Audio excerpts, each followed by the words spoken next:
Hello, fictional. Welcome to the Fiction Series X. Today we are gonna see, what if Issei got harem with Sona and Rias? Part 1. If you end up liking this video, please consider subscribe, so without further ado, let's get into the video. Stop being such a stick in the mud, Prez. Issei Hyoudou said absent-mindedly. It was his first year at Kuo Academy, and Issei Hyoudou had already become a household name. Unfortunately, it was more for his perversion than for anything positive. He and his two friends, Mitsuda and Motohama, had quickly gained a reputation as the school perverts, and it was this reputation that had him sitting alone with the student council president. The young man had messy brown with matching brown eyes. He was currently sitting in the office of the student council president, Sona Sitri, and she was lecturing him about yet another peeping incident. "Excuse me, why do you think I'm a stick in the mud?" Sona Sitri replied coolly. Sona Sitri was a young woman with violet eyes and black hair she kept in a bob cut. Her name according to the school was Sona Sitri, but that was just an alias. Her real name was Sona Sitri, the current heiress of the Sitri clan of devils. That's a story for another time though. Right now she was Sona Sitri, the student council president of Kuo Academy. Well, maybe you aren't a stick in the mud, but you are a little too serious. I mean, yay, we were peeping, but come on. It's a school of beautiful girls and I'm a teenage guy. Naturally we're fascinated by beautiful women. Issei admitted. Then why are so many other young men so well behaved? You and your buddies are the only ones who seem to be acting out. I'd lecture them, but they're hopeless. At least you have some common sense, Sona groaned. The perverted trio had been a thorn in her side already. Issei seemed to be the most reasonable, so she figured that he could convince them to change their ways. Well, if that's all, Prez, I'm leaving. Issei said nonchalantly. Well, fine, Mr. Hyoudou. I hope I don't see you in my office anytime soon. Sona said frankly, although she knew it was only a matter of time. Issei shrugged the comment off before saying, you probably will, Prez. Oh, and let me give you some free advice from a pervert. You're a pretty attractive girl, so find yourself a boyfriend. It'll help get rid of that stick up your ass. Excuse me. Sona yelled in a shrill voice while fighting the urge not to blush. It was rare that she was insulted and complimented at the same time. Think about it. Issei said dismissively as he left the room. Once he shut the door, Sona was left to contemplate the pervert's words. Me attractive? He can't be serious. Sona whispered to herself. It was rare that anybody called her attractive. Sure, her best friend Rias, who had quickly gained the reputation as a school beauty, but never her. The word surprised her, and Sona would never admit it, but she was actually sort of happy. Scene skip. It had been 2 weeks since her conversation with Issei Hyoudou, and she still had the young man's words in her head. Her devil life was looking up too, since she had gained 2 new peerage members, Momo Hanakai and Ryakusaka. Momo had long silver hair and light blue eyes. Unlike Sona, her breasts were relatively large. Rya had long brown hair and hazel eyes, and just like Momo, relatively large breasts. However, those weren't important to her. Right now she was sitting with her best friend, Rias Gremory, as they discussed their next peerage members. So Rias, have you found any new peerage prospects? Sona asked nonchalantly. She and Rias had agreed to meet once a month to discuss potential students to add to their peerage. Of course, Rias already had 4 members of her peerage. Her knight was a young man with blonde hair and blue eyes named Issei Hyoudou. He was a first year at Kuo, much like Issei. But unlike Issei, he was the school prince. She also had a young girl with silver hair named Kaneko Taoju. She was a Nekomata who'd be joining the school the next year, and she was Rias' rook. Finally, there was the other of Kuo's great ladies, Rias' queen, Akeno Himejima. She had long black hair and a ponytail and massive breasts. She was the definition of a Yamato Nadeshiko, and it secretly drove Sona crazy. All these beautiful girls, and yet she was so plain. Actually, Sona, I think I have found somebody. Rias said with a smile. Then of course there was her best friend, Rias Gremory. She had red hair and green eyes, along with massive breasts that were only slightly smaller than her queen. Sona would never admit it, but even though she was her best friend, she hated Rias. Both girls were sisters of Devil Kings, and both were in the same year. It was bad enough when people compared her to her older sister, but when compared to Rias, it was worse. Really? Who did you find? Sona said curiously. Every time she looked at Rias' breasts it drove her insane. How can they be the same age and yet she was so stacked? Even her queen Tsubaki had large breasts while Sona was on the smaller side. As hard as it is to believe, Issei Hyoudou? Rias asked cautiously. What? Why would Rias want him? Sona thought to herself. Why in the world are you interested in that pervert? Sona questioned in disbelief. She was shocked at Rias' interest, and once again she fought every instinct she had not to blush heavily because of his final words. He and his buddies like to sit outside the walls of my clubroom, and I've seen him a few times. I don't know why, but something about him seems strange. Sona knew she was desperate, but this was ridiculous. Rias was engaged to a man named Riser Phoenix, and although Issei was a pervert, Riser made him look like a little kid. He was a sickening man, and Rias would do anything to get rid of him. If it meant making that guy a devil, Rias was desperate.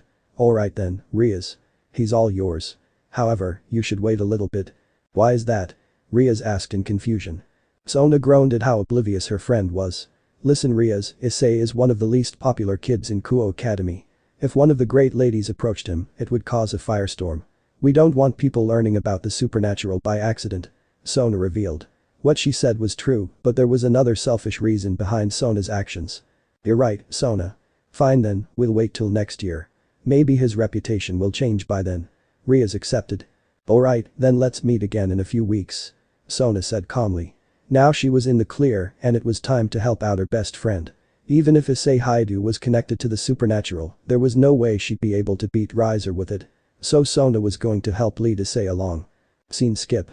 A few days later, the moment she was waiting for had finally arrived. Much as she expected, Issei was caught peeking yet again, and Issei Hyoudou was being called to her office. This was a plan so stupid that she couldn't believe she was doing it. However, if Rias was right, this was her best chance. She waited until after school and once again called the young man into her office. Yo Prez. I guess it's me again.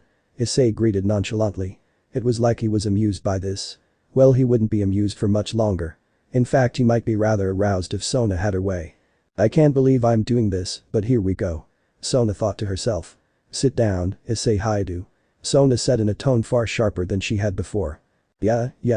Issei dismissed as he sat down with her. Issei dismissed the whole thing, and it drove Sona crazy.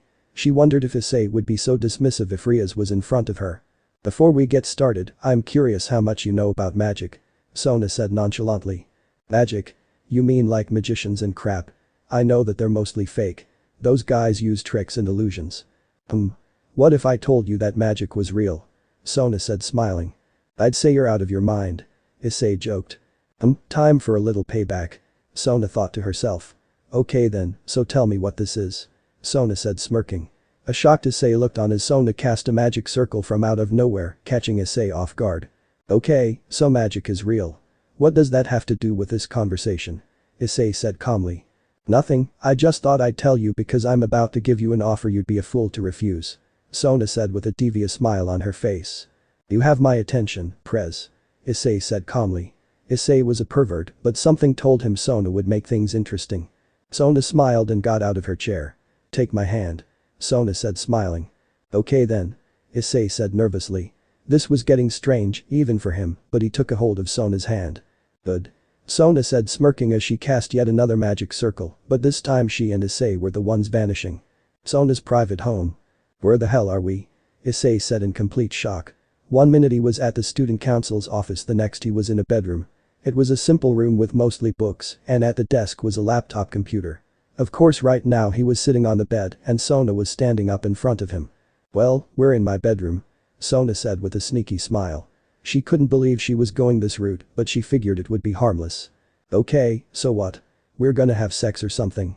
Issei said dismissively. That's right. Sona replied, much to Issei's shock. Okay, I'm seriously confused. Issei admitted. Well, stop being confused and start using those perverted skills of yours. Sona said smiling. She was about to have sex with Issei Hyoudou, she couldn't believe it either. Alrighty then. Issei said smiling.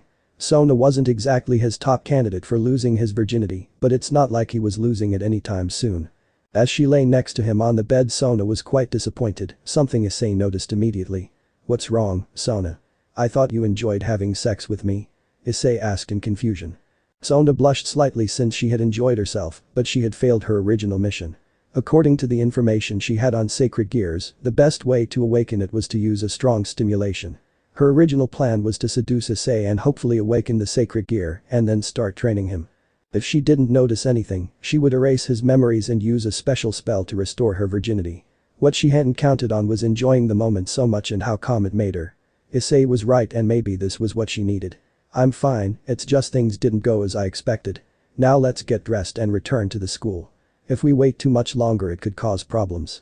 Sona said with a hesitant smile. Okay then. Issei said nervously. This was strange even for Sona. Of course he figured that he could ask about the whole Sitri thing another time. Now that they were back in the student council office, it was the moment of truth for Sona Sitri. It was time to erase his memories and forget about the wonderful time they shared. Sona. Is everything alright? Issei said innocently. Yes it is, Issei. And since you're not gonna remember this, I'm going to tell you one last secret.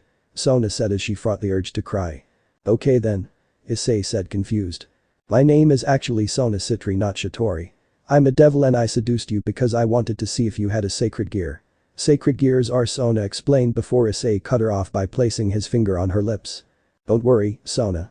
The more you explain the more painful it will be. Now erase my memories and then we'll move on.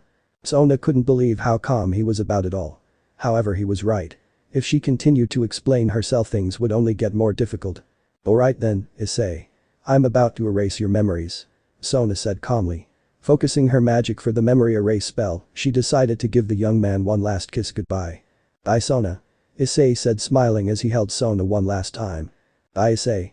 Sona said smiling as their lips came together one final time. Casting the spell, she found herself erasing the memories before something strange happened. Not so fast, girl. A booming voice growled, pushing the pair apart from the shock. What the hell? Sona said in shock as she stood in front of Issei. What's happening to me? Issei groaned in pain. Sona looked on in shock as he grabbed his left arm in pain. Issei, are you okay? Sona screamed in shock. Something had gotten in the way of her spell, and if the voice she heard was any indication, it was something powerful. Ah. My arm. What's going on? Issei growled in pain. A surge of energy filled the room, and Sona had to quickly cast a barrier to ensure that nobody else found out about it. For a few minutes a massive energy filled the room, and once it stopped, Sona saw something she never imagined. There's no way. Sona said in disbelief. If she was right about what just appeared on his arm, Issei was exactly what Rias needed. What the hell is this thing? Issei said in shock as he looked at his left arm. All of a sudden there was a red gauntlet with a green jewel in the middle and 2 golden spikes on his arm. Let's just say that I should probably explain sacred gears to you now. Sona said smiling. Issei did indeed have a sacred gear, and it was one of the most powerful gears in existence. Really Issei, did you have to tell me that as you came in me? That's not funny, Sona groaned as she got dressed. Sona had a feeling that Saji felt that way, but since she was with Issei, she couldn't exactly respond to the feelings. I thought it was funny. Issei said with a chuckle. Anyway, we start school tomorrow. I'm sure Rias will start spying on you soon enough. Just remember that she doesn't know how strong you've become, so make sure to seal your powers.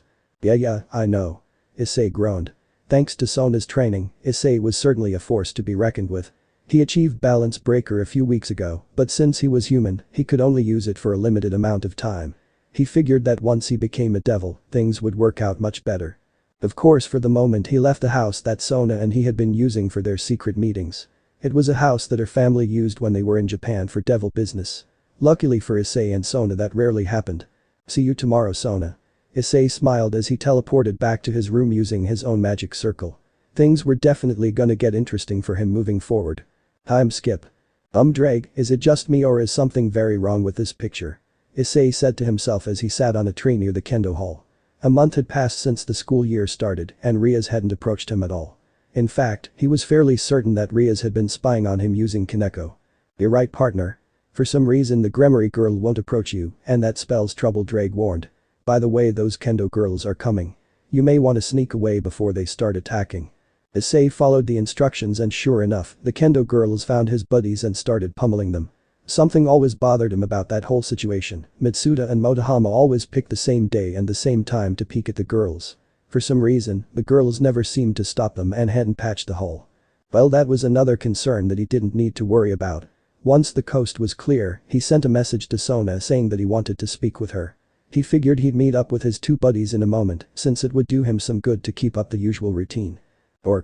Rias Gremory stood at the window of the old school building and looked down at the 3 young men that usually found themselves in front of her window. The person she found herself staring at more and more was the brown-haired Issei Hyoudou. A year ago she thought that he might have a sacred gear but couldn't be certain. With Kaneko now at the school, she could use the Rook's power of Senjutsu and find out more. Sadly, it had been inconclusive. What's going on with you, Issei Hyoudou? Rias mumbled. Spying on him again, Rias.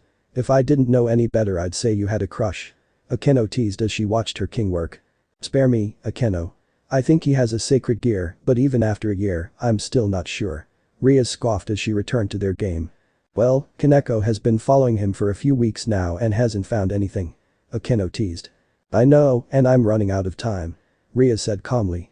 There was one more card she had to use and although it was cruel, it was her only choice. During one of her last missions to kill a stray devil, she sensed a group of fallen angels moving into the church. If he did have a gear, they'd target him soon enough. Scene skip. Issei found himself once again at Sona's secret house, but this time it wasn't for pleasure, it was actually for business. Since he knew Kaneko was watching him, he went home the normal way and after making sure the coast was clear, teleported to the house to meet with Sona. Right now he was sitting in the kitchen sipping some tea. Sona, I'm pretty sure Rias isn't approaching me at all. She's been spying on me with that rook of hers. However, she hasn't approached me herself since the school year began. Issei revealed. That's impossible. I've heard the rumors and I'm certain her family will make a power play soon. Sona said in shock. I hate to interrupt, but I believe we have another problem that's just as dangerous. Drake revealed much to the shock of both people. After all, Drake rarely spoke to the two of them together. What's wrong, Drake? Sona asked in concern. Sona had spoken with Drake on a few occasions, but he rarely volunteered information on his own. I believe a group of fallen angels and exorcists are gathering at the old abandoned church. I don't know what they're doing here, but it can't be good. Drake revealed to the shock of Sona Sitri. How long do you think they've been here? Sona asked nervously. If fallen angels were in the territory it couldn't be good. Well, it's been a week or so since I first sensed them. Drake revealed. What? Sona said in shock. This was a big problem and she knew it. Why did you wait so long to tell us, Drake? Issei wondered himself. None of them are powerful enough to cause you two any problems. Plus since the Nekomata was following us, I couldn't be careless. You have a point. Sona groaned. Kaneko would have been able to sense Drake and with Ria's rash personality that would have led to problems. But right now I say we relax. The fallen angels aren't stupid enough to attack you and whatever plan they may have in mind, we can stop it rather easily. Just be careful the next few days. Sounds good and if anything changes make sure to let me know. Sona said smiling. Well, I'm gonna head home. Talk to you soon, Sona. Issei said before kissing Sona on the cheek and leaving. Issei, you may be in more danger than you realize. Sona said nervously to herself. Sona was a very intelligent person and once she learned that fallen angels had gathered in the church, it meant that one of three things was about to happen. First is that they were going to attack her and Rias and were gathering a force to do it. After all, they would have no doubt known that Sona and Rias already lived in Kuo and attacking recklessly wouldn't work. The other two scenarios involved Issei himself. The fallen angels were either going to seduce him and get him to join them or they were going to kill him and take the boosted gear. Unfortunately for Sona, she suspected it was the latter. Hopefully Issei could warn her before something dangerous really happened. Scene skip. A week had passed since his latest meeting with Sona and Drake was certainly right to be nervous. For the last week, Issei noticed that not only was Kaneko still following him, but he had gained a new observer in one of the fallen angels that moved into the church. The person stayed outside of what most would consider a normal range, but Issei was still able to sense her. What he found strange was that he was also pretty certain Kaneko could sense the fallen angel, but didn't do anything about it. This was definitely making things interesting for him. Of course even he couldn't have imagined that his second observer would do what she did next. Excuse me? Are you Issei Hyoudou? A young girl asked as she appeared in front of him. She had long black hair and violet eyes. She was wearing a uniform that Issei had never seen before with a red vest and a green pleated skirt. If not for the fact that he knew she wasn't human, Issei would certainly have called her attractive. Partner, she's a fallen angel. I'm pretty sure she's the one who's been watching you the last few days. Drake warned. I figured as much. I guess it's time to see what she wants. Issei thought internally trying to make sure she didn't notice him. Yeah, I am, so what do you want? My name is Yuma Amano, and I was wondering could you be my boyfriend? Yuma said blushing heavily. What? Issei said in disbelief. What? Drake screamed internally. Neither of them would have guessed this would happen. You see, I've been watching you from afar because I'm a bit shy. You seem like a nice guy and well, I figured I'd go for it. Yuma said with a smile. So let me get this straight, you've been watching me from afar and decided to randomly ask me out. Who falls for this crap? Issei thought to himself. The last week he had mostly walked home and that was usually with his two buddies. This girl stunk at lying. However, since he knew the truth, he figured that he should play along. Sure, I'll be your boyfriend. Issei said smiling. Awesome. I'll see you soon, boyfriend. Yuma said smiling before leaving. Interestingly enough Issei noticed that Kaneko left as well. Partner, are you sure this is wise? The fallen angel is trying to trap you somehow. Yes, I know, Drake. What I find odd is that Kaneko is gone also. It seems our red-headed friend is up to something. Issei said smiling. This was gonna be an interesting day. Scene skip. So let me get this straight. You got asked out by a fallen angel, and even though you knew it was a trap, you still said yes. Sona groaned as she and Issei relaxed in the bathtub at her house. The two had finished yet another round of sex, but since it was the weekend Issei decided to stay longer than usual. That's right. I know that she wants to seduce me, and I figure that I can find out what she's after. The thing I find odd is that Rias still hasn't approached me. That's the real problem. Rias knows that a fallen angel is after you. There's no reason that she wouldn't do anything unless. Damn her. Sona cursed as she came to a realization that drove her nuts. What did you figure out? Issei wondered. He had a few ideas, but Sona's anger confirmed most of them. I realized what Rias is up to. Sona said angrily. Let me guess. She's gonna use the fallen angels to either forcibly revive me into her peerage or after she saves me, forcibly add me to her peerage that way. Issei said with a smirk as she stroked his lover's back. How did you know? Sona said in shock. Let's just say being a pervert has its advantages, and combining what I've learned about fallen angels from you and Drake with my old perverted knowledge, everything made sense. Explain. Sona said in shock. Sure, she had come to the same realization as Issei, but she wondered what the young man meant. Based on what you told me about the fallen angels, I realized that they were in Kuo for one of three reasons: to start a war with you and Rias, capture a sacred gear user, or kill a sacred gear user. Considering the power of your combined peerage, plus the fact you and Rias are high-class devils, option 1 is out. Option 2 would have made sense, but Yuma would have moved on me sooner. When Yuma confronted me and asked to be my boyfriend, option 3 became the only option available to her. Of course, there's no way Rias wouldn't have figured out the same thing, considering that she has a far more intimate knowledge of the fallen angels. In other words, she wants to use the fallen angels to force me to join her peerage. That way she has all the control. I'm so sorry, Issei. If I knew Rias was gonna do something like that, I would have stopped her. Maybe we can go tell her brother and put a stop to this. Now why would we stop it? Issei said smiling. Are you crazy? She's trying to kill you. Sona said in disbelief. Well duh, but I have a plan anyway. First, I need you to give me some information. Issei said smiling. Sona smiled herself. Over the last year she learned Issei was pretty devious. Plus, he figured out exactly what both parties were planning, and since he knew about it, there was a way or two around it. I'm listening. Sona smiled. It was then that Issei explained his plan, and she was reminded how brilliant he was. Scene skip. The day of Issei's date with the fallen angel Yuma had at last arrived, and Issei was waiting for her in the middle of town. After Sona had explained what Rias was going to do, the couple came up with an interesting way to counter the plan. Right now Issei was in a blue t-shirt with a teal overcoat and grey pants. It wasn't his favorite outfit, but he wanted to at least look the part of an excited boyfriend. He was brought from his musings when he saw a woman in a strange costume approach him. Why don't you take this flyer, sir? The woman said with an odd smile. It took him a second to figure out that it was Rias' familiar. The fact he gave her a summoning circle made Issei groan at the obvious trick. It seems it's going exactly as Sona expected. How boring. Issei thought to himself. Of course now it was time for the woman of the hour, so he put the summoning circle in his pocket. Hey Issei, sorry I'm late. Yuma said as she arrived. Issei had to admit he was impressed by the outfit. It was a light pink vest that was cut right around her breasts. The black shirt and matching miniskirt underneath made for a fascinating combo. The fact it emphasized her massive breasts was an even bigger jackpot. The pink bag with her just added to the innocent look she was trying to convey. Don't worry about it. Issei replied nonchalantly. It was time for phase 1 of his plan, so the pair started walking to enjoy the date. Of course he made sure to discreetly message Sona while Yuma was trying on some clothes. Time for phase 2. Issei thought to himself. As the pair sat down for dinner, Issei was certainly amused by the date. He could tell just by looking at her that she was faking interest, and despite her attractiveness, Issei knew that this was a facade. The question is, when would she show her true self? Issei, are you alright? Yuma said smiling. The fallen angel knew something was wrong, but she couldn't figure out what it was. Of course I am, Yuma. I guess it's just so surreal. I never would have imagined that an angel like you would go out with a guy like me. Issei said sneakily. Just as he thought, Yuma flinched at the words but kept her facade well. This was going to be fun for Issei. Thanks for saying that, Issei. You're so sweet. Yuma replied. Well, this has been awesome, and I hope we can do it again sometime. Issei said smiling. Me too, Issei. Yuma said hesitantly. Afterwards the pair left and started to make their way towards the fountain that would mark the end of their date. "Well Yuma, I guess this is it," Issei said smiling. "I know. It was an incredible date and you were a perfect gentleman," Yuma said smiling.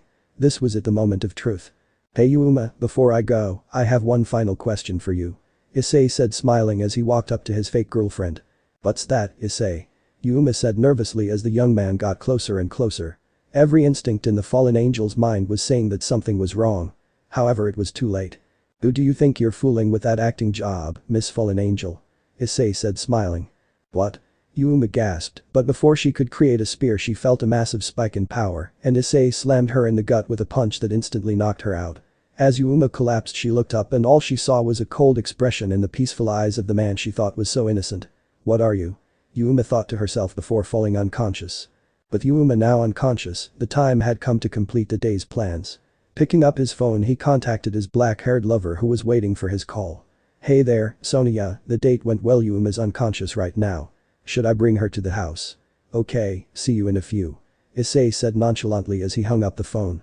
Grabbing Yuma and slinging her over his side, he grabbed the summoning circle and tossed it into the air. Preparing his own magic circle he teleported away, but not before blasting the circle with a Kai blast, destroying it completely. Orc. Rias was sitting down at her desk in the orc waiting for Issei to summon her and hoping that whatever sacred gear the young man had was powerful enough to save her. Unfortunately it was at that time that she sensed the magic circle being destroyed. Rias panicked and teleported to the location, only to find that Issei Hyoudou had vanished. Something was very wrong and Rias didn't like it. She only hoped that the young man was still alive. Otherwise she had made a huge mistake. That's it for chapter 1 everybody. So yeah, things are about to get fun. Issei is taking Yuma somewhere and Rias is completely confused. Well boys and girls, next chapter things heat up even further when Issei interrogates Yuma about their plans and then deals with a very confused Rias Gremory. "Ugh. Where am I?" Yuma Amano thought to herself as she opened her yes. The last thing she remembered was being knocked out by Issei Hyoudou, the seemingly innocent young man who she was dating. The fact that he realized she was faking it the whole time was a problem. The fact he was able to knock her out with one punch was even worse. The fallen angel tried to gather her surroundings and quickly realized that she was in a big trouble. She was blindfolded, gagged, and trapped in chains that prevented her from using magic. She at least had her clothes on, of course all that went out the window when she heard a sound she knew very well as a fallen angel. "Ah. Issei. Keep going." A voice moaned happily. "Oh, you have got to be kidding me." Rainer cursed. Her supposed boyfriend was having sex with somebody and doing it in front of her as she was blindfolded and gagged. She had to listen to the moans of pleasure for minutes on end before her boyfriend finished, no doubt coming inside of whoever he was sleeping with. A torture considering she hadn't gotten off recently herself.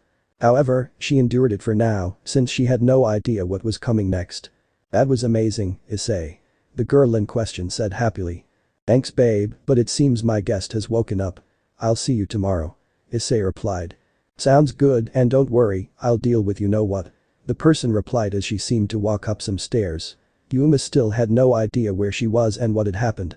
However, that was about to change. "Morning, Yuma," Issei said smiling as he took off the fallen angel's blindfold and gag. The fallen angel realized that she was in a dungeon and that her boyfriend was in front of him in his stupid school uniform. "You bastard. What have you done to me?" Yuma cursed. "Well, the simple version is that before you could kill me, I knocked you out with one punch. Then I brought you back to this house and chained you up," Issei teased. "So what's with the girl you were sleeping with?" Yuma retorted. "Ah. Yeah. Her." Issei replied sarcastically. "Our relationship is kinda complicated. Hope you at least enjoyed the show," Issei replied with a hint of amusement. Yuma blushed slightly since it was an impressive performance. "Okay, so get it over with. What are you gonna do with me? Torture me, kill me, rape me, or some kinda twisted version of all three?" Yuma replied angrily. "Damn, so this is your real personality. I guess I can see why you went with the Yuma disguise and the sweet personality. Shame I stopped you before you transformed. I bet you look amazing as a fallen angel," Issei teased. "Answer me," Yuma growled angrily. She was not in the mood for games and he wasn't helping matters. "Well actually you're gonna answer a few questions for me and then I'm gonna let you go back to that group of yours," Issei replied with amusement. He held all the cards and he knew it. "Now why the hell would I answer any of your questions?" Yuma scoffed at how foolish she was being. "Well it's simple actually. That girl I was with just now, she's a devil. It would only take one phone call to give you to them. Of course unlike me, they could make your life a real hell. All Issei replied with a savage grin on his face. Yuma gulped a bit because it was true. Plus, if she cooperated she could still keep the Asia Argento mission safe. As long as she hid that from him she would be fine. Very well then, ask away. Issei smiled since at least he was gonna get some information. Of course how he used it was up to Rainer. Okay then, so let's start with your name. Huh? Yuma replied in confusion. You heard me. I know that Yuma Amano is a fake name. So what's your real name? Issei said almost mockingly. This was a simple question so Yuma answered. HMPH. My name is Rainer. Well, nice to meet you, Rainer. Issei replied sarcastically. Obviously you were sent to kill me. Who told you about me? Issei asked calmly. Again it was a simple question so Rainer decided to answer. I was sent by the leader of the fallen angels, Azazel, to observe you and to see if you and your sacred gear were a threat. I figured I'd be a bit proactive though, so I decided to kill you. Rainer replied. The answer made Issei frown, which was nervously. You're lying to me, aren't you, Rainer? Issei said with a hint of disappointment. Why do you think I'm lying? Rainer replied nervously. Ah, see, that's another secret and one I kept from my girlfriend. You see, Azazel and I are actually good buddies. I doubt he would want to have me killed. Issei replied. Impossible. How could you know Azazel? Rainer gasped. Something was definitely wrong and she knew it. The answer is simple actually. Over the summer there was a massive video game event.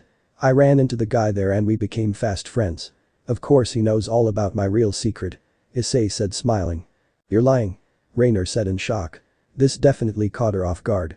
Nope, not at all. Issei replied, grabbing his phone from his pocket and looked for a picture. Finding it he showed the fallen angel.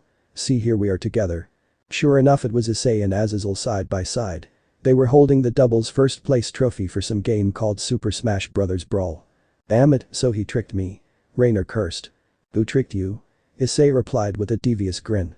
Now he had true leverage on Rainer and he was gonna milk it for all it's worth. I won't say a thing. Rainer cursed angrily. Now she was truly screwed, but she held firm. You do realize that all it takes is one phone call and I can bring you over to Azazel. Which is easier, explaining the truth to him or me? Issei said savagely. Of course he was gonna tell Azazel anyway so it was a moot point, but she didn't need to know that. Fine. I'll tell you. We were actually sent here by Kakabiel in order to wait for a nun named Asia Argento. She's a young woman who has twilight healing, a powerful sacred gear. He told us to bring the nun here and take her sacred gear from her. Afterwards we were to leave her body and return to base. She's supposed to arrive in a week. During one of the trips into town to buy supplies I sensed the faint aura of your sacred gear. I realized you were a threat and decided to kill you on my own. Rainer admitted knowing that she was trapped. The truth is that Kakabiel told her that killing the Red Dragon Emperor when he was still weak would help her reach her goal of pleasing Azazel. She naturally agreed. However, she was keeping that a secret since she couldn't trust the young man in front of her. Issei knew she was hiding more secrets but figured that he had more than enough information. The fact that somebody else was on the way complicated matters, but he had a week to deal with that. Very well then, Rainer, you're free to go. Issei replied. So you're gonna let me go just like that? Rainer replied in confusion. Well yeah, I did say I would. You answered all my questions and now you can go home. Issei replied nonchalantly. He was a man of his word and apparently he had bigger problems to deal with. Fine, then let me. Yuma started to complain, but Issei used a sleeper hold to knock her out again. After he was done he took Yuma off the chains and activated a magic circle and teleported to a room in a love hotel that Azazel lent him in exchange for finding out whatever Yuma told him. Well, now to call Azazel. A deal is a deal after all. Issei snickered. Things had gone exactly as planned and the next part was going to be interesting. Scene skip. The new day brought a new challenge and source of annoyance for Issei. After leaving the love hotel and the unconscious Rainer, he went over to Azazel's to tell his gaming buddy about what happened. Needless to say, the normally passive Azazel was furious at the news. He wasn't surprised that Kakabiel was behind the fallen angels, however Issei's latest words were what drove him insane. Flashback. I'm not surprised Kakabiel was behind all of this, but I still can't believe that he would go that far. Azazel said angrily. The leader of the fallen angels was an older man that appeared to be in his late 40s with tanned skin and brown hair with a blonde twinge. He wore a brown overcoat and a green kimono underneath. Well, there's one other thing that bothers me. Rainer told me that after they took the nun's gear they were to leave the body and go away. There's only one reason I can think of that they'd do that. Issei said ominously. Azazel froze before coming to a very dangerous realization. Yep, it's extremely likely that Kakabiel is working with a devil and if I'm right, he's a high-class devil. Azazel said solemnly. Pretty much. The high-class devil wants this nun and Kakabiel wants a war. What better place to set up shop than a place with the sisters of two devil kings?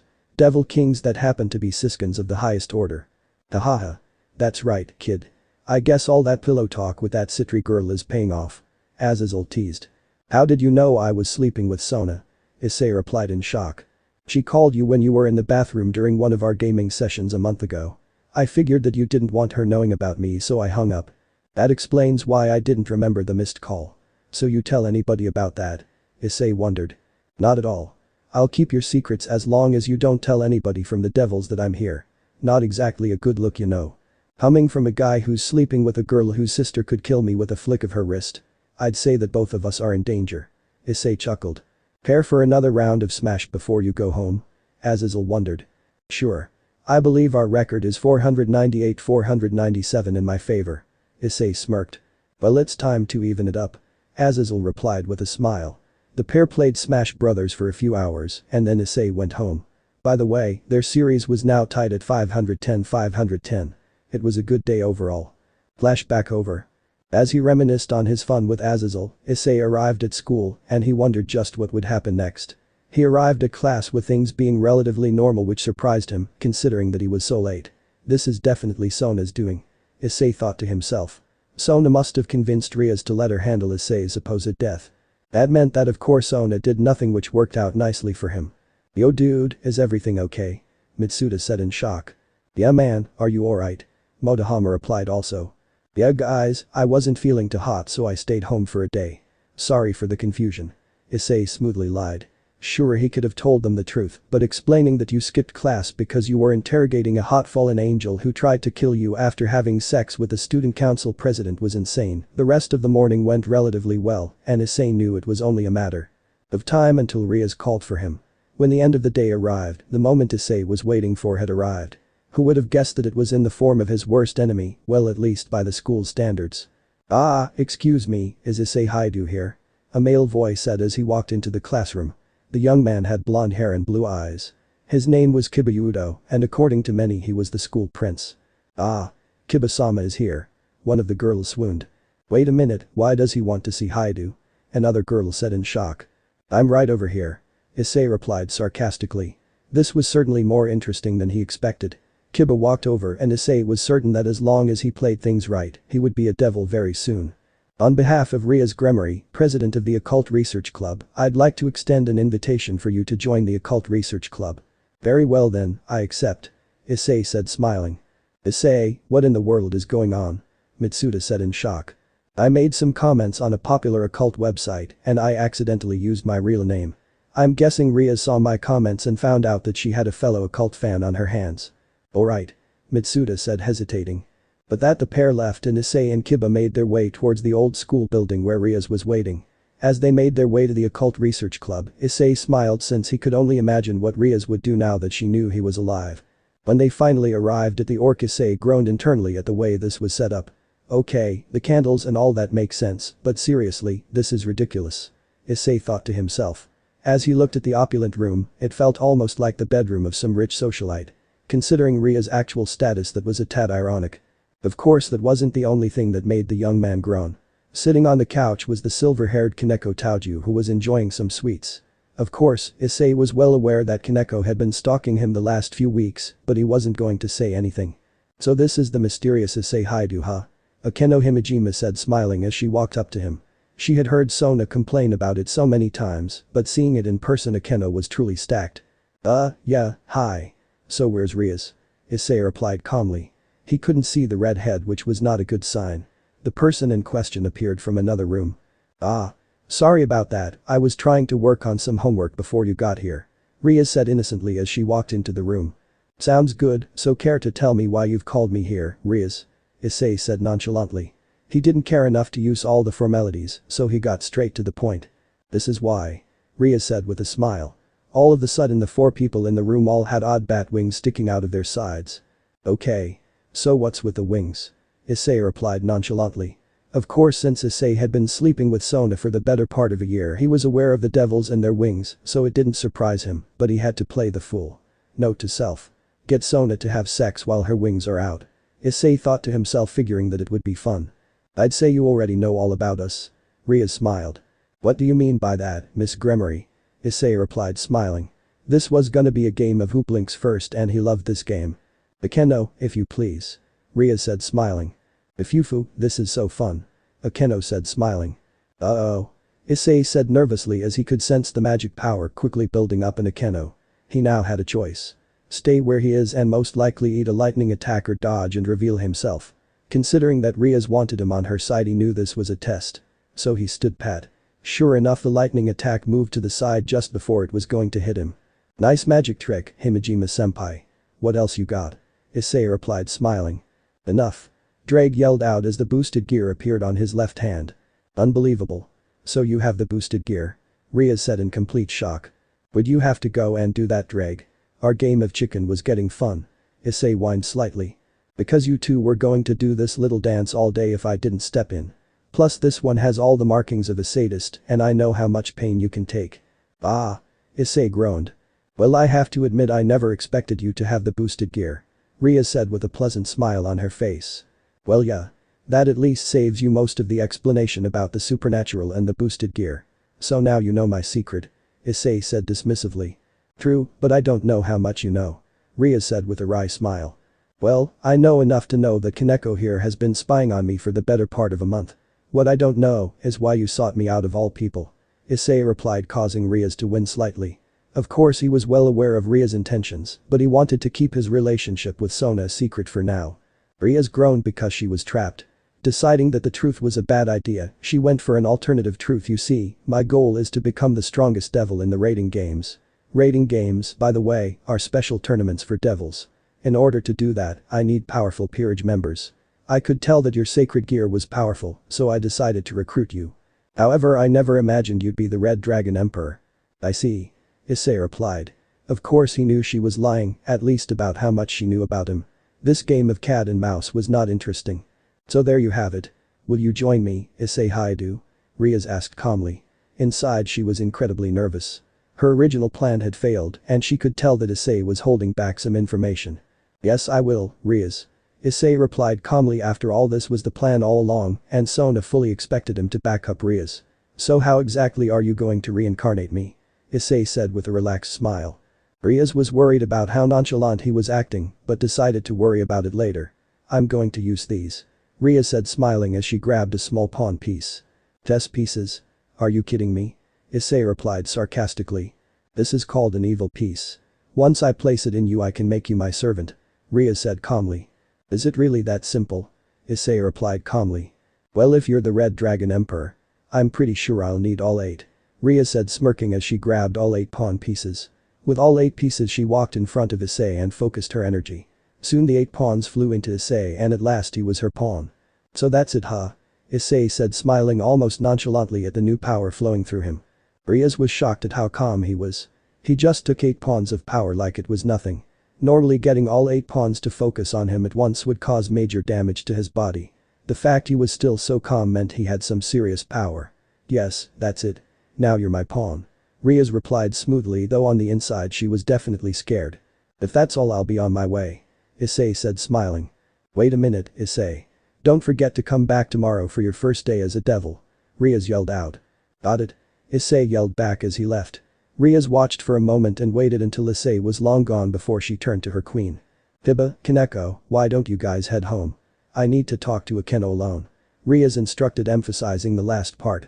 The pair left, leaving the queen and king alone in the orc. So Rias, what's wrong? Akeno said smiling. When you fired that lightning attack at him, how much strength did you use? Rias questioned. Oh, I used enough that it would have hurt a bit but not enough to kill him. Akeno said, smiling sadistically. That's good. However, I was surprised at how nonchalant he acted. Plus his dragon's words concerned me. Rias admitted. Yes, I know. I wonder how long it would have taken for him to break, Akeno said as she licked her lips. The fact he could take a lot of pain made things interesting. That's not what I meant, Akeno. Rias replied angrily. She didn't want to continue the conversation, so went back to her room to think. What's your deal, Issei Hyoudou? Rias thought to herself. Something about her new pawn bothered her and she didn't like it. Speaking of Issei Hyoudou, he decided to walk home the normal way instead of teleporting home. He figured that it would make things more interesting for him. HMPH, it seems like Rainer did fail after all. I knew her story was a lie. A voice said above Issei. Well, it seems I get my wish. Perhaps it's time to put my new power to the test. Issei smiled to himself. Looking up, he was facing yet another fallen angel. This one was a man and he was wearing a long overcoat and a black fedora. So what's your deal, big guy? Issei retorted. My name is DxD and I'm gonna kill you. The man replied happily. I don't think so, DxD. In fact, the person who's going to die is you. Issei smiled as he had a savage grin on his face before casting a barrier of his own. Well, isn't this a surprise? Why are you casting a barrier of all things? DxD scoffed. Issei smiled savagely as he turned towards the new fallen angel. Well, you see, DxD, I've had a power that I couldn't use before because of the strain it would put on my body. Well, that and I'd alert a certain person that I had it. Now I can both use the power without the strain, and thanks to the barrier, I won't alert that certain somebody. Issei smiled before powering up. It can't be. Who are you? DxD screamed in terror at the level of power the young man was putting out. It's nice to meet you, DxD. I'm Issei Hyoudou, and I'm this generation's Red Dragon Emperor. Issei smiled before uttering the words that would mark the end of DxD. Get ready, DxD, you're about to experience a power like nothing you've ever seen before. Balance breaker. Issei yelled out. DxD was finished, and thanks to Issei's barrier, the only person who knew he was gone was him. As the sun rose on Issei's first day as a devil, he found himself starting his day in a very familiar fashion, having sex with Sona Sitri. Although this time it was in his house instead of at the Sitri's human world house. Luckily for Issei, his parents were asleep when he got back. He didn't bother asking why Sona wanted to switch venues, but he wasn't about to complain. Ah. Issei. I'm coming. Sona cried out in happiness as Issei flooded her womb with sperm. After defeating DxD, he called Sona to tell her the good news about him becoming a devil. Naturally, they celebrated by having sex, and as Issei wished he got to see Sona's devil wings and use them in sex. The fact that it was now 6 AM and he and Sona were still at it, well, that was all anybody needed to know about how he enjoyed his new situation. Jeez, Issei. If you're not careful, we're gonna be discovered. Sona complained as she got dressed. Oh please, you made sure to cast a barrier around the room so nobody can hear us. Good thing too, you're quite the screamer. Issei retorted. That's not what I mean. Sona replied with a blush. Now that you're a part of her peerage, Rias can track you. Plus she's going to do everything she can to ensure your loyalty, and that includes sneaking into your room. That's fine with me. I won't do anything, you and I both know that. Issei insisted. Over the year they'd been together, he became very familiar with Sona's A-cup angst. So he promised that he wouldn't do anything to Rias. Yes, I know, but that's not the problem. She could sneak in on us having sex and we'd have a real problem. Plus, Rias likes to sleep naked and I doubt you'll be able to resist her for very long, considering how big her breasts are. Sona said bashfully. Issei groaned a bit because it was Sona's insecurity showing itself again. Issei went over to his secret lover and grabbed her from behind, making sure to grope her breasts. Well, don't worry about that. Right now the only boobs I care about belong to you. Issei said with a cheeky smile. Pervert. Sona said bashfully. Yes, but I'm your pervert. Issei replied with a large smile. See you in school. Sona said calmly before teleporting away. Issei couldn't see her face, but he knew that Sona was blushing heavily from his last comment. Well, it's time to get ready myself. Issei replied with a sarcastic grin. Today was gonna be a long day and he knew it. Scene skip. Just as Issei expected, his first day was a drag. Once he got to homeroom he was mobbed with questions about him joining the occult research club. He explained that Rias ended up liking his post and accepted him into the group easily. He also assured everyone that he wasn't going to do anything to Rias, something which took a lot of convincing. Needless to say, homeroom was definitely a pain. Of course, the rest of the day went smoothly till it was time to head over to the Orc. Now that he was a devil, he wondered what Rias would do about the fallen angel problem, or even if she was aware of it. At any rate, Asia wasn't going to arrive for another week, so he had time to prepare and play. When he arrived in the clubroom, things were pretty much what he expected. Kaneko was sitting down eating sweets, and Kiba was sitting on the couch like a loyal puppy. As for Rias, well, that was the thing that caught him off guard. What in the world is she doing? Issei thought to himself. Rias' grimoire was in the shower, and thanks to the unique position of the shower, he could see the outline of her body. At least until Akeno shut the door blocking them. Oops. I'm sorry about that, Rias wanted to take a shower, but you arrived sooner than we expected. Akeno said bashfully. Bullcrap. Drake retorted into Issei's head. Yep, it's an impressive seduction technique, and if I hadn't been sleeping with Sona for a year, it would have worked pretty damn well. Issei replied to his dragon. Issei just sat down next to Kiba and smiled at his new peerage members. Rias was as transparent as the shower curtain that hid her body. This was certainly going to be amusing. A few minutes later Rias stepped out dressed in the Kuo Academy uniform. "Sorry about that. I wanted to get a shower before we started our activities," Rias said with a whimsical smile. "No worries, so now that I'm a devil, what exactly do we do?" Issei replied nonchalantly. Rias was certainly disappointed at the lack of a reaction from Issei. From all of her information, Issei was a massive pervert and seeing Rias naked even through the shower should have affected him a little bit. "Well, as devils, we primarily do one of 3 tasks.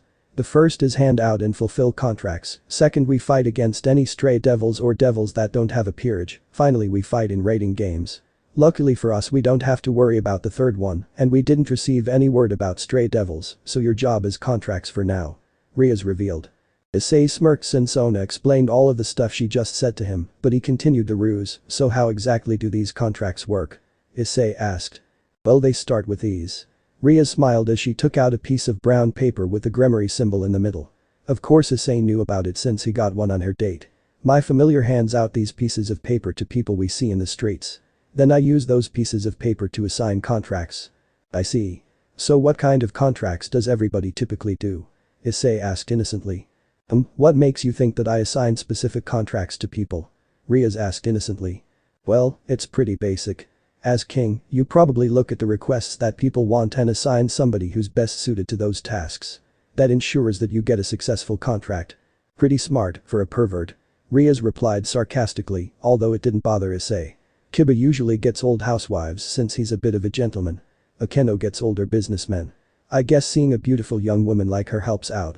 And I can give a mean massage and those guys appreciate stuff like that," Akeno teased. "Anyway, Kaneko tends to get Otaku and people who like anime. Missions that require more ferocity tend to go to me," Rias revealed with a smile. "Sounds about right," Issei thought to himself. "Well, how about I give you your first contract?" Rias said smiling as he handed him an address. "I want you to go to this address and then do whatever the client wants.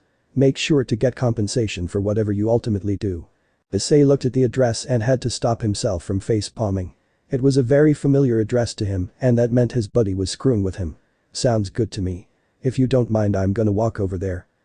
Wouldn't it be easier to travel by magic circle?" Rias wondered. "Well, for you guys, who are more experienced in magic, yes, but for me it's easier to walk and build up my stamina. I mean I am just a human," Issei replied with a smooth lie. "Sounds good to me, just be careful out there, Issei," Rias warned. "No problem," Issei replied calmly as he walked out. Once he was clear, Rias looked towards her fellow queen nervously. Something about that whole conversation bothered her. "Akeno, something's weird about Issei. He seems to have the perfect answers to everything. Plus, he didn't even flinch at the contract paper. I wouldn't complain. He's adapted to being a devil rather well." "Yes, that's the problem. He's done that a little too well," Rias thought to herself. The fact that he absorbed all 8 pawn pieces at full power without any issues bothered the princess. Plus he took everything in stride, something that never happened even with Akeno. "I guess so," Rias said calmly. Whatever was bothering her would take care of itself later. "By the way, President, what are you going to do about the fallen angels in the area?" Kiba asked calmly. Rias frowned as she remembered that situation. She was aware of the fallen angels, but the fact that they hadn't done anything yet worried her. Of course she couldn't be proactive without risking a war. "We sit back and wait. If they attack us we defend ourselves, but we don't attack them hastily," Rias replied. With her riser situation also on the table, Rias had to be very careful. Scene skip. Issei walked towards the house that marked his first contract. He couldn't believe his eyes when he saw the address. The fact that Azazel had the goal to use one of the contract circles caught him off guard, but it would make his first contract interesting. Knocking on the door, he smirked when Azazel answered the door. "Hello there, sir, I'm the devil that you summoned with the contract," Issei said sarcastically. "Welcome, devil boy. Why don't you come in?" Azazel replied, trying not to laugh. When the two walked in, all formalities were off and the two best friends were back to their usual tricks. "I don't need to tell you how utterly insane it was that you picked up a circle. What if her familiar recognized your energy? I doubt Rias would be happy to know that the Governor General of the Fallen Angels was in her town," Issei said angrily. "Yet here you are with me as a contract. Look on the bright side, at least you have an excuse to come see me," Azazel said smiling. "That's true and I'm glad for that. However, before we start playing games, I have something to ask you about," Issei said with a rare serious tone. "Well, this is a surprise. You never ask me stuff and if you are it means something's wrong," Azazel replied. Not wrong, more curious. Issei revealed. Alright then, ask away. Azazel said happily. Does the name Akeno Himejima mean anything to you? Issei said with a serious tone. Azazel's face told him everything he needed to know. I'll take that silence as a yes. Issei groaned. You're right, I do know that name. However, I'm gonna need a drink before explaining why. Azazel said sternly. After Azazel got his drink, he went on to explain Akeno and her connection to the fallen angels. Of course, he had to pause a few times because of how painful it was to recall the situation. I see, that explains why she hides it. Issei replied. Well, I won't say anything to anybody, we all have our secrets. Thanks, honestly I'm just glad she's okay. Azazel said with regret all over his voice. Well, let's play some games for a bit. I take it there's no new news on the fallen angel situation at the church. Azazel said happily. Well, Ikena killed a male fallen angel last night.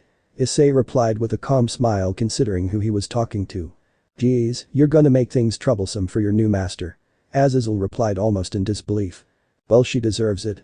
She did let Rainer try to kill me in order to force me to be her servant. Issei pouted. Well, enough unpleasant stuff, why don't we just play some games and call it a day? Azazel said smiling. Works for me, Issei replied with a smile. The pair played games for an hour or two and he returned to Rias with a painting to mark the end of his first contract. It wasn't an ideal first day, but it was over nonetheless. Scene skip. What the hell is going on here? Issei thought to himself as he woke up in his room. Why was Issei so confused? Well, it was because his new king was butt naked in his bed. Oi. Rias, wake up. Issei pleaded as he shook his king. Oh, morning Issei. Rias said sleepily. What the hell are you doing in my bed? Issei said in confusion. Well. You left so soon after turning in the contract, I never had a chance to talk to you. So I decided to surprise you by visiting you at your house. Of course you were asleep, so I just snuck in and got in your bed. Rias said smiling. That's fine and good, but why are you naked? Issei asked almost in disbelief. Sure, Sona warned him about it, but he thought she was joking. Oh, that's because I sleep naked. Rias said calmly as she got up to show her naked body to Issei. Whatever. Now get out. I'll see you at school. Issei groaned as he got up to take a shower. Some pervert you are. Rias teased. It seemed she finally got a reaction out of Issei and she wanted to press the advantage. Just get out. Issei said angrily. His morning wood was throbbing in pain, but somehow he kept control. Imagine how the school would react if they knew that Issei Hyoudou had Rias Gremory naked in his room and didn't do a thing. Rias teased. They wouldn't believe it. They'd believe that I was blackmailing you and that the only reason you're saying that is to prevent me from releasing some photos of you, Issei snickered before leaving. Damn it, I thought I had him that time. Rias pouted. Her attempts to play mind games with Issei had failed yet again, so Rias got dressed and left the house. Rias had no idea that Issei turned on the shower and had to spend 10 minutes masturbating to get Rias' naked body out of his head. Loyalty is hard, partner Drake teased. Tell me about it, Issei groaned as he finally got to his shower. This was going to be far harder than he thought. Scene skip. Issei made his way to the Orc after yet another crazy day of questions. Amusingly enough, Rias didn't reveal their encounter to the school like she threatened. However, he did text Sona on the way to class to say good morning. They had a complicated relationship to say the least. When he finally arrived, Rias was acting like a proper king. Yo Rias. What's the plan for today? Issei said happily. Well, I have another contract for you. Rias said smiling as she handed Issei the address for his latest client. Are you joking? Issei screamed internally. Getting a good look at the paper, the client's name was Milky, which was strange enough. The problem was the address. It was enough that even Issei was nervous and it showed on his face. Is everything okay, Issei? Rias asked nervously. This was the first time that Issei actually showed signs of nervousness since she met him. Regaining his composure, Issei calmed himself. Yeah, I'm fine. I'll be on my way. Issei said calmly. Okay then. Rias said in confusion. Something about that address shocked him. As Issei walked to his next contract, he was about as nervous as he had ever been. So Drake, is there any reason that I'm being summoned to Sona's secret house? Issei said in confusion. The only person who knew about the house was Sona and the rest of her family. Not to mention the name Milky was so beautifully fake that this could only spell trouble for him. When he arrived at the house, he knocked on the door wondering just who was waiting for him. Hello there, the devil you called for has arrived. Okay. I'll be there in a second. A female voice said happily. As the person opened the door, Issei was floored. The person in front of him was a young woman who looked like she was no older than 25. She was wearing her black hair in twintails and had a pink magical girl uniform on. Hello there, Mr. Devil. It's nice to meet you. the girl said happily as her violet eyes were filled with intrigue at the man in front of him. Funk. Issei thought to himself, cursing at his luck. All of his talk with Sona meant that he was familiar with the Sitri family. As a result, he knew he was in front of literally the worst person that he could be alone with. Of course, miss. Issei replied nervously. He was in trouble and he knew it. Just call me Milky, the mysterious girl said calmly. After he walked in, Issei was led to the kitchen and sat down nervously. Would you like some tea, Mr. Devil? I hope you don't mind, I haven't been shopping recently so that's all I have, the girl said calmly. Tea is fine. Issei said nervously as he sat down. He was walking on eggshells and he knew it. You can stop being so nervous, Issei. The young girl said with a wry smile. Issei exhaled completely now that the game was over. Very well, so for what reason have you summoned me, Lady Seraphol Leviathan? Issei said with far more composure than he had before. Then again, who could blame him? The person who summoned him was Seraphol Leviathan, one of the 4 devil kings and the older sister of Sona Sitri. This was somebody that he didn't want to mess with. Ah. You finally did it. You called me by my actual name. Seraphol replied happily. Can you blame me for being nervous? Issei said with a smirk. Not at all. I'm guessing Sona has told you all sorts of ghost stories when you guys were done having sex. Seraphol teased. Yes, wait a minute, how do you know we're having sex? Issei replied with concern. Seraphol looked at him with disbelief. Oh come on Issei, give me a little credit. I bet you can think of a few ways I know. Seraphol said smiling. Hold on a second, the tea is ready, Seraphol said smiling as she went to get the brew. Issei used the time that Seraphol was getting the tea to figure out how she knew. Amusingly enough, a few ideas did pop into his head once he thought about it, and he waited until she got back to tell her what he figured out. He took a sip of his tea before answering the Leviathan. Let me guess, you have hidden cameras installed in places you know that Sona goes to frequently in order to watch over your sister. This house also has cameras because Sona wouldn't expect them. That's how you know who I am and about our relationship. Issei replied calmly. Bingo bingo bingo. You are smart and now I get why Sona likes you so much. Seraphol replied happily. So tell me, Lady Leviathan, there are at least 3 reasons I can think of that explain why you would secretly come here and set up a contract with me.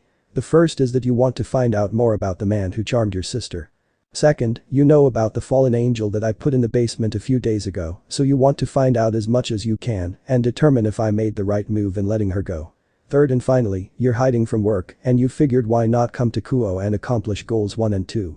Issei retorted as he continued to drink his tea. His nerves were gone since he knew that Seraphol wanted to see his real personality. Seraphol got deadly serious for a moment and answered.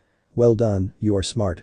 Fallen angels are near my sister's home, of course I want answers. Plus I have been curious about you as well. Finally, I don't like work, but hey, who can blame me?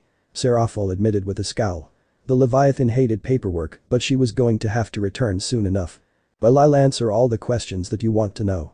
First off, the fallen angels are no threat to Sona and Rias, I won't allow it. I can't tell you why they're here, but I can tell you that it doesn't involve the devil community. Secondly, I don't intend to do anything to Rias. She was going to sacrifice my life in the hopes I could defeat Riser for her, a task which I'm rather curious about. As for what happens once I defeat Riser, we'll see about that. Finally, no, I won't tell Sona or Rias about this. Having you on my side is much better than having you against me. Plus both girls would be kinda pissed to know you've made contact with me. Good. You answered all of the questions perfectly. Well, except for one. Seraphol teased. What's that? Issei said curiously. Would you have a problem with a Sitri sister threesome? Seraphol asked curiously. Issei was forced to spit out the last of his tea in disbelief before answering the question. Would I enjoy it personally? Absolutely. Sona is attractive and you're one of the hottest women I've ever seen. However, I also know that Sona would never do it and as a result I have to table that idea. Yeah, I know. She's trying her hardest to make her own name, but with me and Rias as obstacles, she feels inferior. Pretty much, A cup angst is a real bitch. So what do you want to do now? This is technically a contract and I'm pretty sure I'm finished. Issei replied calmly. He was finished with his tea and he guessed their conversation was over. The sooner he left the better. Seraphol chuckled at Issei's professionalism despite his clear hatred for Rias. You have a point, so give me a second and I'll give you something. Seraphol teased as she made her way back to her room. When she returned, Seraphol had a red version of her cosplay outfit and if he didn't know better, he'd say it was Rias' size. Give this to Rias and say that it was your reward. I do want you to keep me informed of what's happening, so this works out fine. Issei chuckled a bit at the Leviathan's antics. Seriously? A cosplay outfit? Issei scoffed. It will work for the sake of the contract, but your actual reward is different. The reward I'm giving you isn't one you can give her. Serafal teased. She heard the rumors about Issei before he was a devil and figured that this would do the job. Really? What's Issei started to reply before Serafal kissed him on the lips, shocking him completely. Although he was caught off guard, her lips were soft, so he simply let it happen. After a few more seconds, Serafal released a kiss and smiled at him. You should consider it an honor to take my lips. That's something that surpasses any silly reward from a contract. Serafal teased. I guess so. It was nice meeting you, Lady Leviathan. Issei said calmly, though his head was on fire. Bye-bye, Red Dragon Emperor. Oh, and next time, call me Leviathan. Serafal said with her bubbly voice. See ya. Issei replied as he left the house. After he went back and presented Rias with a cosplay outfit, which certainly surprised the young woman. Damn it, these contracts suck.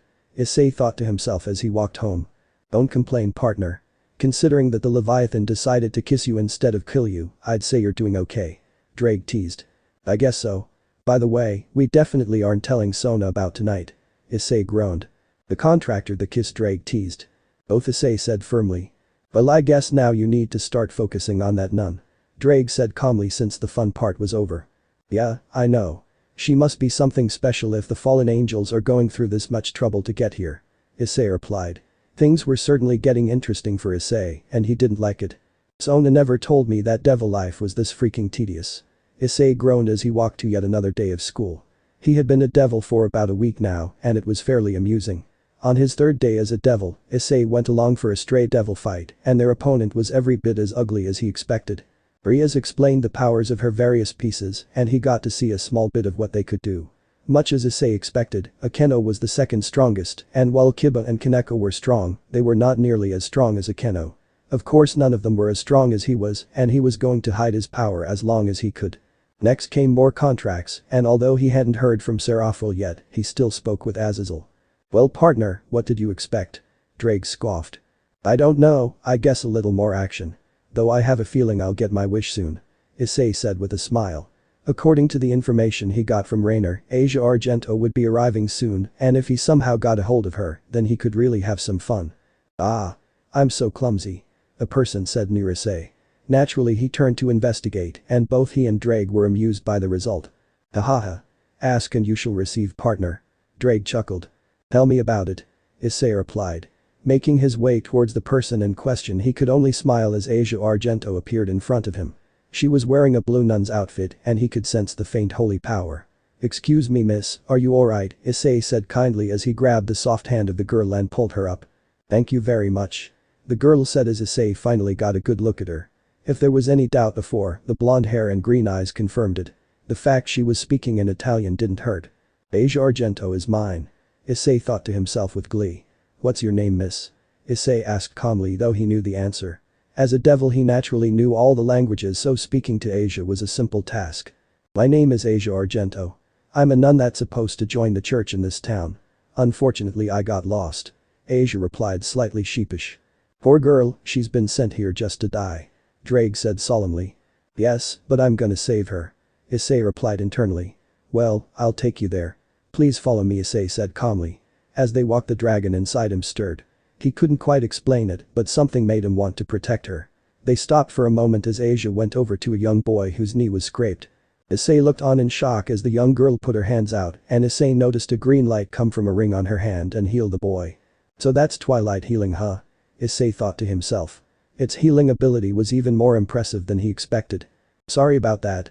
I can't help myself, Asia said timidly as she returned to Issei's side. Don't worry about it, Asia. Let's just get you to the church. Issei said calmly.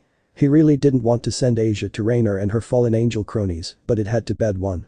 Scene skip. You're pretty generous, you know that. Azazel teased Issei as they sat together. After he took Asia to the church, he went to school with very few problems. Sure, he got a lecture from Rias, but he ignored that as always. Right now he was with Azazel for yet another meeting. I have no idea what you're talking about. Issei said sarcastically. Usually the pair played games, but this time Azazel just wanted to chat about current events. Well, I have it on good authority that you brought a certain blonde-haired nun to the fallen angels this morning. Considering that you know she's going to die, that's pretty reckless. Azazel teased. Let me guess, Vali told you. Issei groaned. Vali Lucifer was this generation's white dragon emperor. During a visit a few days ago, Vali accidentally stopped by. Needless to say, Azazel had to stop the pair from fighting each other because Vali and Issei were both battle maniacs. Interestingly enough, they ended up bonding through video games, in particular Super Smash Bros. That's right.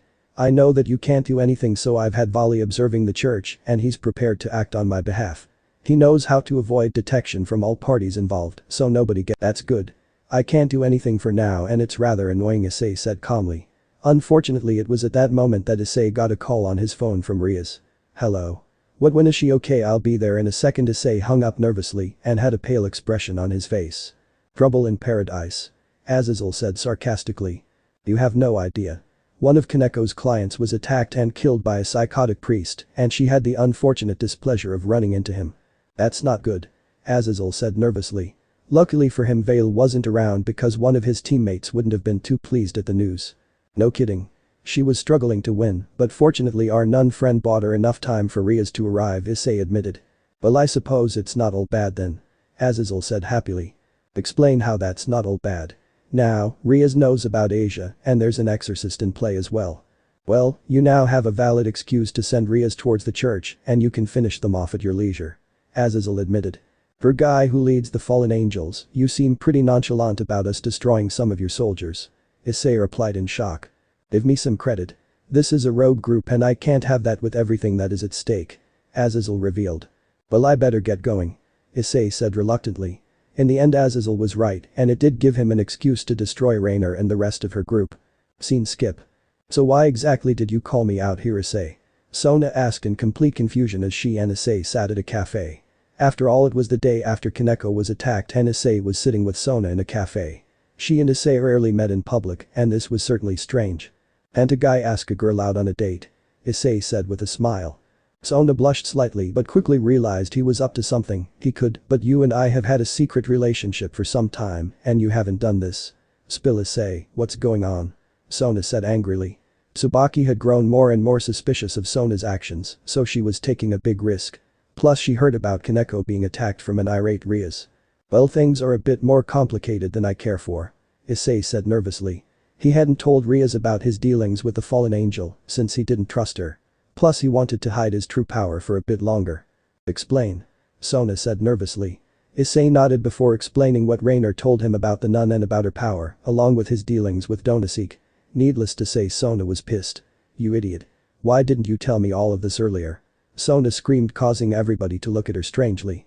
She knew that the fallen angels were up to something, but this was insane. Plus, based on the information, it was obvious that a devil was behind bringing Asia to Kuo. Well, I would have told you when we were celebrating me being a devil, but I didn't want to ruin the mood. Issei said bashfully. Sona was frustrated but understood. Okay, fine, I forgive you. Issei smiled a bit, but Sona wasn't done. So what will you do now? Thanks to that event, she won't stay at the church. Yes, but the question is for how long? Issei replied calmly. You mean because tonight is the full moon and the fallen angels will be desperate to get her back and complete the ceremony to steal her sacred gear? Where'd that come from? Issei said with a cheeky smile. Sona knew far more than he realized and he loved it. Give me a little credit, Issei. I'm well aware of the ways to remove a sacred gear from somebody. Of course I would never do that, but there are some devils that would. Considering her type of sacred gear, the best ceremony would take place tonight. Sona revealed. That's right, which means Asia is. Oh, you have got to be kidding me. Issei said in disbelief. He was about to continue their conversation, but he picked up a familiar scent. What happened? Is Rias here? Sona panicked. Nope, but Asia is and I'm betting she's looking for me, Issei said with a wry smile. Sona was shocked that the nun had arrived, but this was a chance to do some damage control. So should both of us meet her or do you want to do it alone? Sona wondered. You should stay. I just came up with an idea and I think it will kill two birds with one stone. Issei said smiling. Sona noticed the devious smile and was curious what Issei was up to. Tell me more. Sona said with a smile. She loved Issei's sneaky side and clearly he was planning something fun.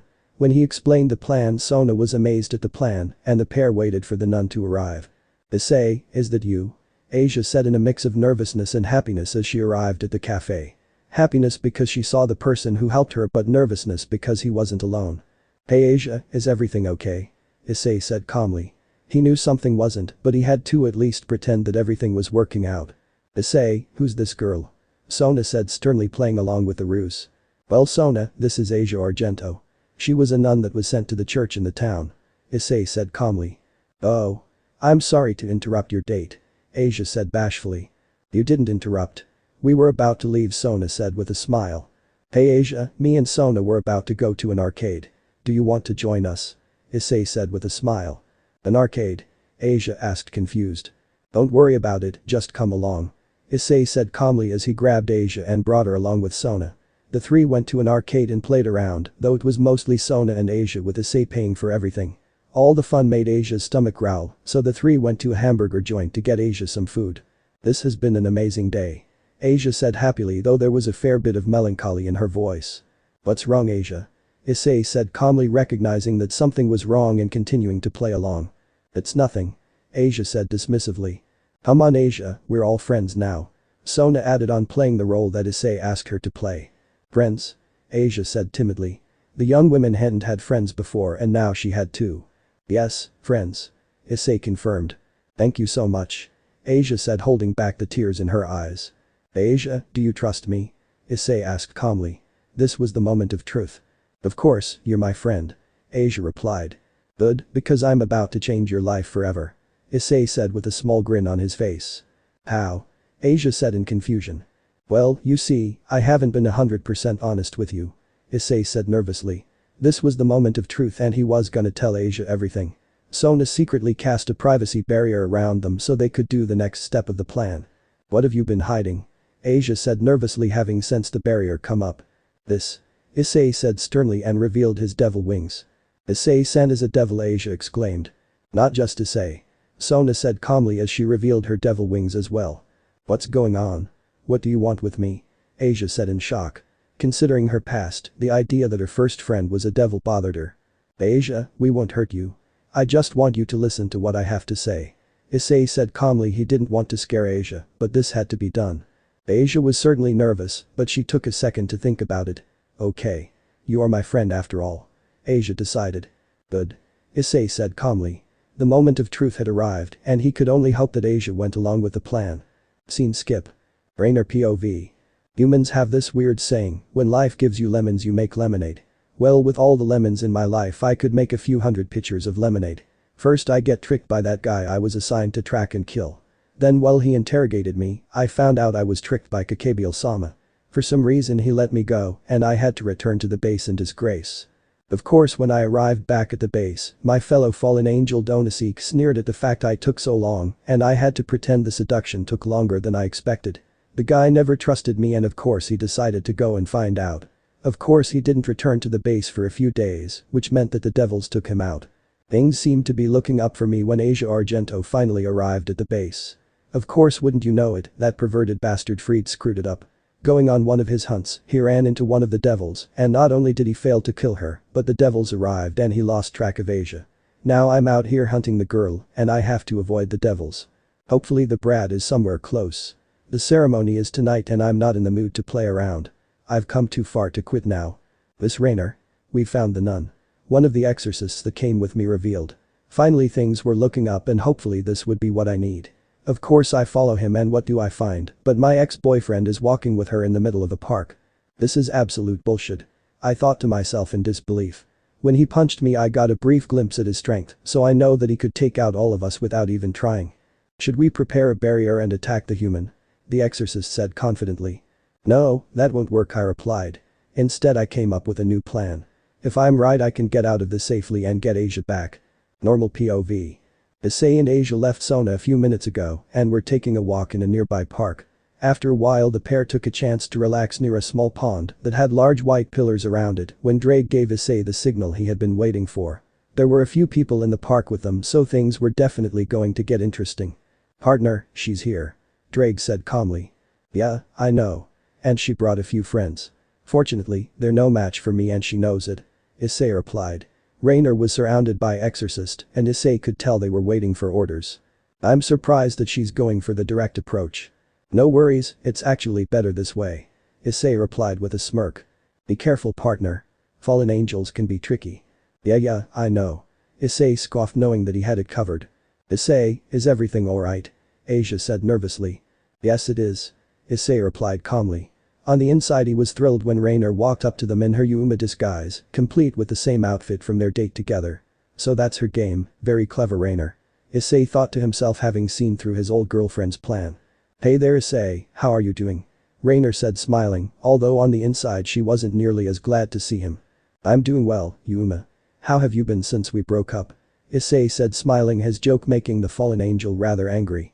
Oh, cut the act already, Issei. You know all about Asia and you know exactly why I'm here. Now are we gonna sit here playing or are we gonna fight? Rainer growled. Well, I figured that if we're gonna fight, I might as well have a little fun first. Our last date ended pretty badly. Issei replied as he sat down on one of the pink structures in the park before tapping the spot next to him and essentially calling his ex-girlfriend over. What are you up to? Rainer thought to herself. Then again, she had the numerical advantage, so she played along. Yuma made her way over to Issei and was shocked when the young man grabbed her and placed her on his legs, so she straddled him perfectly. To an outside observer they were just another couple, but that truly wasn't the case. So what's the deal? Wanted one last look at these babies before I kill you and take that nun, Rainer teased. Nope, I figured I'd have some fun because I have the advantage. We both know that you can't kill me even from this close range. Plus if you did attack me, the devils would notice and come here. Issei said, smiling as he held onto his girlfriend lovingly, at least that's what people watching would think. He's right. Even with my skill I need a few seconds to create a light spear, but from this range he could attack me just as quickly. I'm trapped and he knows it. Yuma thought to herself. HMPH. You're right, I can't kill you even like this, but all of the people in this park are fair game. I have exorcists that are hidden amongst the crowd to kill all the humans. That is, unless you give the girl to me, Issei. Rainer sneered as she gave him the ultimatum. I'll go with you. Asia yelled as she interrupted the game. Asia, what do you think you're doing? Issei said with a hint of annoyance. He loved acting and Asia was playing her part perfectly. I don't want to see innocent people get hurt because of me. So I'll go with you, Lady Rainer. Asia said calmly. Well, there you have it, Issei. I win, Rainer said as she got off of her boyfriend and grabbed Asia. I guess so. Issei said sadly. Don't worry, I'll take good care of Asia, and I'm in such a good mood that I'll let you go without killing you. Rainer said, smiling as she vanished. Once it was clear that all of the fallen angels were gone, Issei's expression changed to a savage grin. All according to plan. Drake said happily. Yep, and it was even easier than I expected. Issei replied with a savage grin that he was sure his fellow dragon shared. All that was left was to bring Rias over. A quick flare of his energy did that. By the way, if she did attack you from close range, what would you have done? Drake wondered. Use my superior casting speed, after all, even from close range, she needs a few seconds in order to create her spear. My attack speed is a fair bit faster. Issei said with a cheeky smile. Anyway, it's time for phase 2. Issei said calmly before grabbing his phone and sending a text to Sona. Just as he put his phone away, Rias appeared along with the rest of the peerage. Issei, what happened? Rias said nervously. Let's talk in the clubroom, Issei said sheepishly. Now wasn't the time to explain everything and he knew it. Scene skip. Nightfall at last arrived and the occult research club had arrived near the church. After Issei returned to the clubroom he told Rias what happened with Asia. Much as he expected, Rias was both angry and pleased at the same time. She was pissed that the fallen angels attacked Issei, but she was pleased because she had a chance to get a new servant. Alright my cute servants, let's show these fallen angels why you don't mess with the Gremory family. Rias said confidently. Right. Everybody acknowledged. Every member of the party had an axe to grind with the group at the church and things were about to get fun. Time to show them what we can do, partner. Drake said into Issei's head as he prepared for battle. Not everything, but Rainer will certainly be in for an unpleasant surprise. Issei replied to his partner in crime. While things were heating up at the church, over at the Sitri family's private house, a certain black-haired girl was getting very nervous. Be careful, Issei. I know you're strong, but being careless could get you killed. Sona whispered as she sat at the table. Are you worried about Issei? A voice said as it walked into the room. Of course I am. Fallen angels are dangerous, Asia. The only reason I'm even going along with this is because I know how strong he is. Sona said, smiling as the girl revealed herself as the nun Asia Argento. End of the part 1. So how was this story? I hope you like it. And if you like it, share this story with your friends and like the video too. And don't forget to subscribe our channel for daily awesome fanfiction. Okay, it's time for me to go. Bye bye.